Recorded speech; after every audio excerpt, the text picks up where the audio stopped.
बीते 3 चुनाव में बीजेपी का दबदबा कायम रहा है, मगर इस बार मुद्दे और समीकरण अलग है। सबसे बड़ा सवाल यही है कि क्या इन सबके बावजूद बीजेपी अपनी विजय पताका फिर से फहरा पाएगी।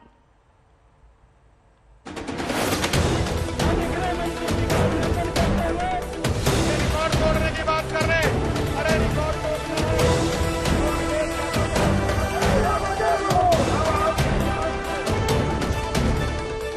पिछले आंकड़े को देख के कहा था कि चुनाव 80-20 का होगा, मैं कहता हूँ 90-10 की तरफ जा रहा है। पश्चिम में भारतीय जनता पार्टी का सूरज हमेशा के लिए डूब जाएगा।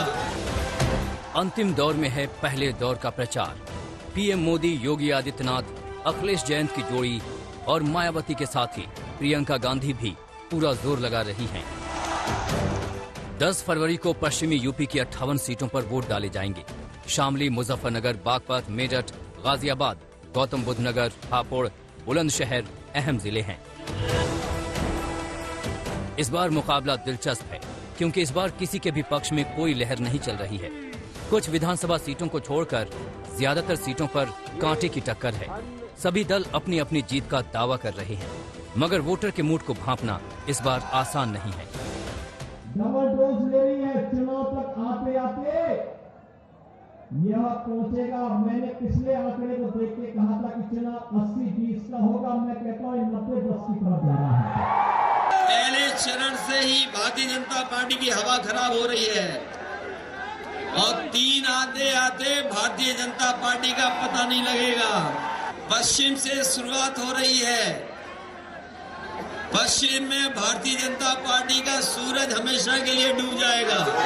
मैं सारे राजनीतिक दलों से और नेताओं से आग्रह कर रही हूँ, इनकी बात करिए, जनता की बात करिए। ये चुनाव, ये चर्बी और पता नहीं गर्मी और चर्बी की बात नहीं है। इस चुनाव में और बाहुबली चुनाव में आपको भर्ती की बात करनी चाहिए।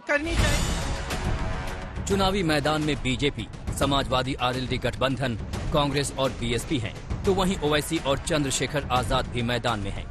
मगर ये किसी न किसी का खेल बिगाड़ते दिख रहे हैं। वैसे पश्चिमी यूपी में अधिकांश सीटों पर जीत का समीकरण या तो जाट मुस्लिम गठजोड़ से बनता है या धार्मिक आधार पर वोटों के बंटने से। 2017 की बात करें तो जिन 58 सीटों पर इस दफा पहले चरण में वोट पड़ेंगे, उनमें से 53 पर बीजेपी ने जीत दर्ज की थी। एसपी और बीएसपी के खाते में 2-2 सीटें गई थीं। वहीं आरएलडी का एक उम्मीदवार जीता था, जो बाद में बीजेपी में शामिल हो गया था। इस बार किसान आंदोलन और लखीमपुर खीरी कांड जैसे मुद्दे हावी हैं, तो बीजेपी मुजफ्फरनगर दंगों और कानून व्यवस्था को बड़ा मुद्दा बनाकर वोट मांग रही है। 10 फरवरी को वोटर किन मुद्दों को अहमियत देते हैं और किन्हें खारिज करते हैं, यही 58 सीटों का भविष्य तय करेगा। आज तक ब्यूरो।